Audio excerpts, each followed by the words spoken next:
Hey, how's it going? So little by little, I'm starting to find my rhythm with this channel. When it comes to upload schedules, I think I'm still going to leave it to uploading whenever I find time, but probably weekend uploads, I found those to be more consistent. But one thing at a time, okay, I'm only at 100 subscribers. But with that, I'm figuring out what I also want to upload. I definitely love doing the laid back Call of Duty commentaries where I just talk about life and answering your questions from my inbox. But with that, I also really like more structured, edited videos like the Squid Game video I made a while back, where it's not necessarily a review of the show or even a traditional video essay where I talk about the hidden meanings of a product or the existential themes of the episodes, but more so just laid back conversation of my thoughts on the show and what I generally liked about it. And today, I wanted to talk about Demon Slayer and anime and why I hate anime. Anime has always been an estranged thing to me. Like, I don't know why, but ever since I was a kid, I could never be invested in it. One of the few examples I can remember growing up was Pokemon. Now, I played all the Pokemon games. Like, I like Pokemon, but watching the show, I don't know, it just bothered me.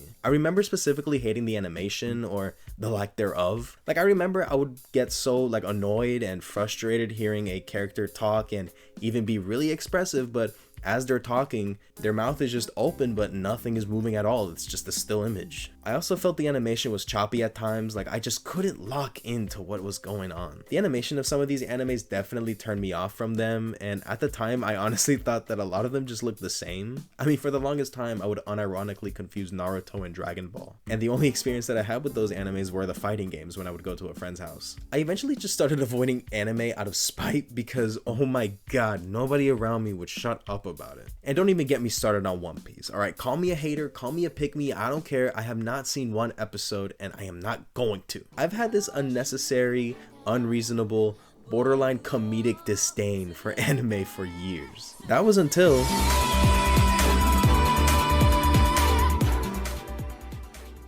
now, I'm not proud of admitting this, but the reason I started Demon Slayer was because a girl had me down bad, alright? Now, even then, I was still reluctant on watching this because, again, I was a certified hater of this stuff. But I was just trying to get this girl to like me, man, so we watched it on FaceTime together. We would press play at the same time on our laptops and would just watch the episodes together. And let me tell you, the first few episodes of Demon Slayer had me sleeping, bro. Like, I was really bored. Like, I mean, it was cool. Like, I thought a lot of the moments were interesting, like, in isolation, but when talking about the show as a whole, I don't know why it just didn't hit for me just yet. All I thought was Tanjiro's voice was annoying and the bad guy looked a lot like Michael Jackson. Now, I don't know if this was intentional or not, but every time it came up on screen, I loved it every time. But then a certain episode came on. Me and this girl made it to episode 12, The Boar Bares Its Fangs, Zenitsu Sleeps. We've been with Zenitsu for a good while now, and up until this point, I absolutely hated this guy. And at the time, I thought maybe that was the point. You know, maybe he is supposed to be this crying, bumbling buffoon. But anyways, Tanjiro and Zenitsu get split up in this building, and after more crying and wailing, this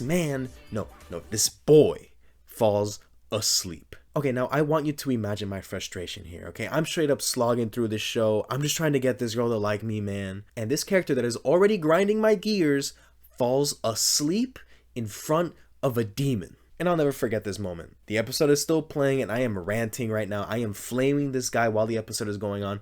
And this girl, I thought she was on my side on the time because she was egging it on. She was agreeing with me how stupid this was. And then she said, and of course, here comes Tanjiro to save them again. But then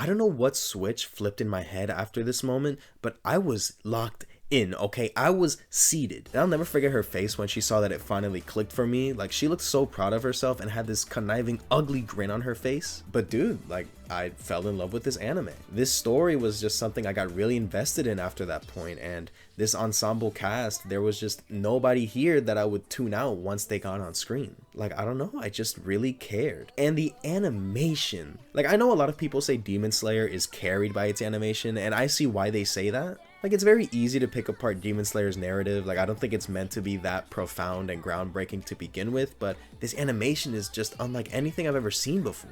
Just the colors, the fluidity, the impact, it was just all so good, dude. Now here's the point in the video where I'm going to piss a lot of people off. I'm about to grind all your gears. But I think the power scaling in Demon Slayer is a little obnoxious. And I'm going to make an even more outlandish statement by assuming that this is the way it is with all anime in this genre. But what do I know? I get all of my anime facts from edits on Instagram Reels. We all know how the brain rot is on that app. But I just can't help but being taken out of a scene when I would see whoever it is on screen get absolutely decimated and they still survive.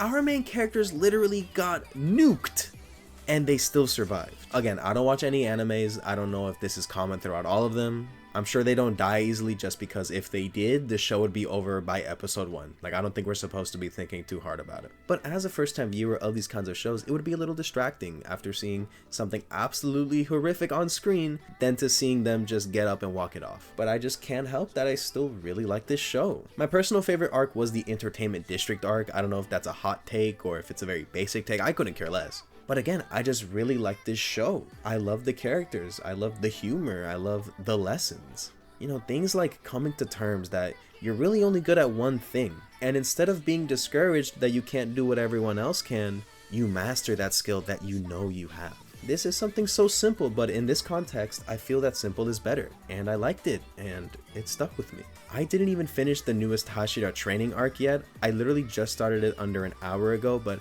after that opening sequence, I got up and went straight to my desk because I knew I wanted to talk about this show.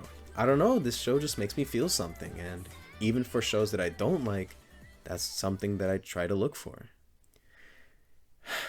I've tried to give other animes a chance. Midway through my run of watching Demon Slayer, the girl who got me into it and that I had feelings for at the time cut me off. It happened out of nowhere, and I didn't get a real reason, so I was just left to overthink everything. And I was left feeling really resentful, not just towards her, but the media that I was consuming that reminded me of her. She tried putting me onto Tokyo Revengers, and while it was kind of interesting, I lost all will to watch it because I would think of her. The show was still attached to her, and it was not linked to my own interest like Demon Slayer became. So this confusion and anger and bitterness that I have in my heart for her translated to the one thing me and her spent a lot of time watching, which was anime. Whatever wind I had left in my sails for Tokyo Revengers just faded completely. I've had no interest in picking it back up. She also tried getting me into Violet Evergarden, and while it's one of the most beautiful pieces of anything that I've ever seen in animation, I just don't want to watch it because it takes me back to a time where I have nothing to look back fondly on.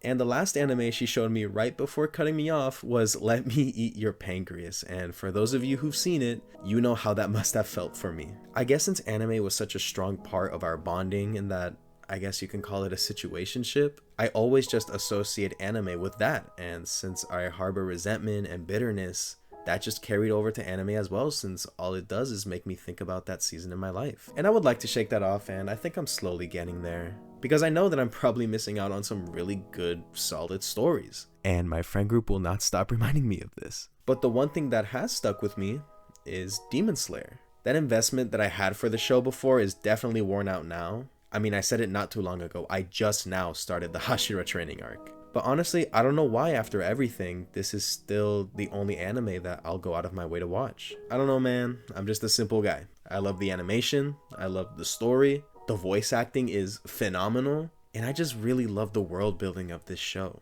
I don't know if I'll ever get to see these other iconic stories that my friends keep telling me about. And I don't know if they're even going to click for me. But I guess for now, Demon Slayer is enough.